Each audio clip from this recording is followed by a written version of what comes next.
নমস্কার বন্ধুরা, আমি জয়তী। আজ আমি আপনাদের বানিয়ে দেখাবো ভেজিটেবিল চপ। ভেজিটেবিল চপ বানানোর জন্য সমস্ত সবজি আমি কেটে নিয়েছি গাজর, বিট, আলু, আর টমেটো, কাঁচা লঙ্কা, ধনেপাতা, নিয়েছি কুচানো নারকেল আর চীনাবাদাম। তাহলে চলুন কিভাবে ভেজিটেবিল চপটা বানাই আপনাদের সাথে সেটাই শেয়ার করব। ভেজিটেবিল চপ বানানোর জন্য প্রথমেই বাদামগুলোকে ভেজে নেব। বাদামগুলো ভাজা হয়ে গেছে, নামিয়ে নেব। কড়াইয়ের মধ্যে তেল গরম করতে দেব।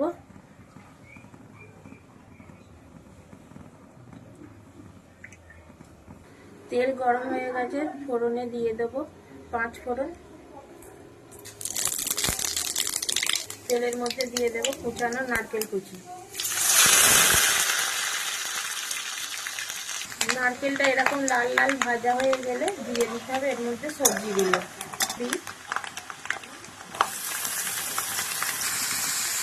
গাজর কুচানো, বিট গাজরটা একটু ভাজা হয়ে গেলে দিয়ে দেবো এর মধ্যে আলুগুলো। দিয়ে দেবো 1 চামচ লবণ। বিট গাজর আলু আমি একটু ভেজে নিয়েছি, এবার এর মধ্যে দিয়ে দেবো থেতো করা বাদামগুলো আমি এইভাবে ভেঙে নিয়েছি। আমরা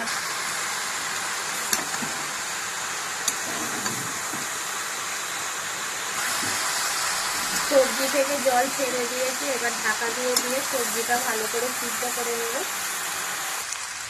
এবার এর মধ্যে দিয়ে দেবো 2 চামচ আদা বাটা।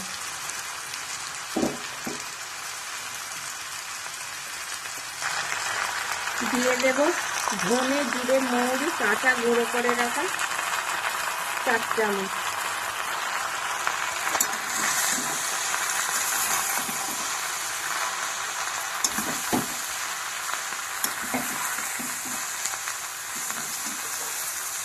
দেব 2 চামচ হলুদ গুঁড়ো।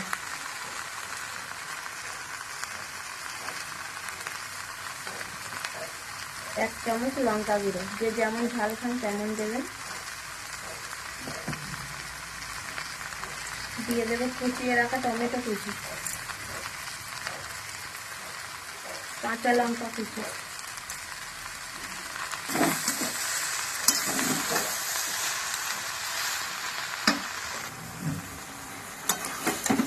মশলাটা আমি ভালো করে কষিয়ে নিয়েছি।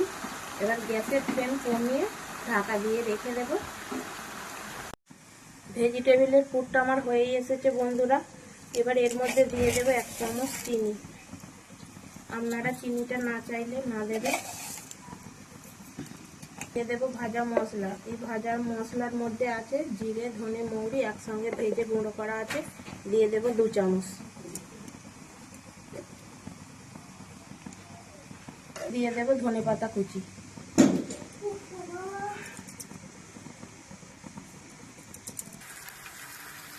নুনের পরিমাণ একটু কম লাগছে, তাই দিয়ে দেবো এখানে 1/2 চামচ লবণ। পুরটা আমার চপের জন্য রেডি হয়ে গেছে, নামিয়ে ঠান্ডা করে নেব। তরকারিটা আমার ঠান্ডা হয়ে গেছে, এবার ভেজিটেবিলের শেপ দেবো।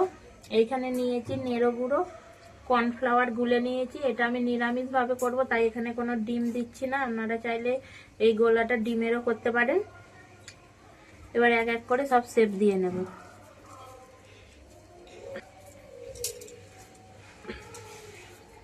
করে কয়েকটা শেপ দিয়ে রেখে দেব। এরকম করে ভেজিটেবিলের শেপ দিয়ে দিয়েছি, এবার কোট করে নেব। প্রথমে এইগুলো নেড়ো গুঁড়োর মধ্যে দিয়ে দেব।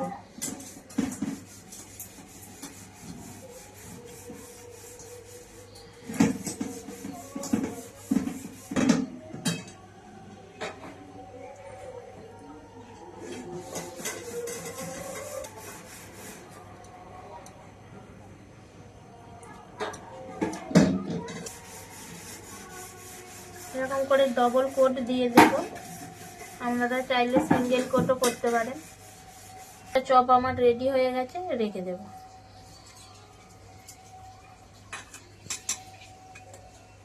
এইভাবে বাকিগুলোও করে নেব। আরো একটা চপ আমার রেডি হয়ে গেছে, রেখে দেব।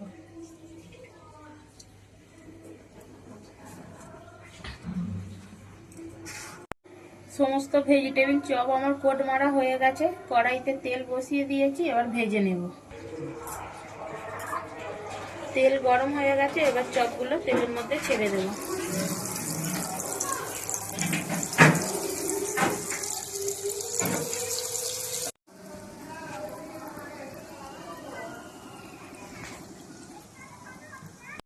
চপগুলো আমার ভাজা হয়ে গেছে, তুলে নেব।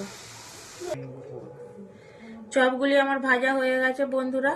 রেসিপিটা ভালো লাগলে বন্ধুদের সাথে অনেক অনেক শেয়ার করে আমার পাশে থাকবেন। সবাই সুস্থ থাকবেন, ভালো থাকবেন।